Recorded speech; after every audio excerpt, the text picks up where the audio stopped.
ഇടാൻ മറന്നുപോയതായിരിക്കും. എവനെന്ത് പറ്റി? അയ്യോ ഒന്നും പറ്റിയതല്ല, ഇത് പുതിയ സ്റ്റൈലാ. ഓ പുതിയ ഫ്ലാഷ്.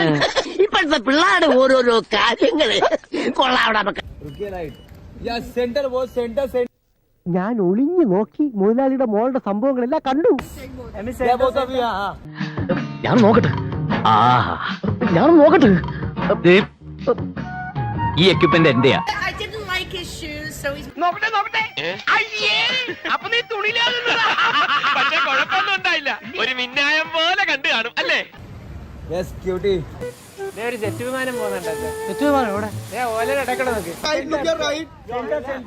കണ്ടോ സാറേ? ഇത്തിരി முதல்ல போட வேண்டியதை போடுங்க, கண்ணு ரெண்டு கூசுது. ഓരോരോ ലീലാവിലാസങ്ങള് മോഹം ഉണ്ടെങ്കില് അവനവന് ചേരുന്ന ഒന്ന് തയ്പ്പിക്കുക, അല്ലാതെ പാകമാവാത്തത് വലിച്ചു കയറ്റുകയല്ല. എനിക്കിത് പാകാണച്ചാ, പിന്നെ ഇട്ട് പരിചയമില്ലാത്തോണ്ടാണ് ഈ ഞൊണ്ടല്.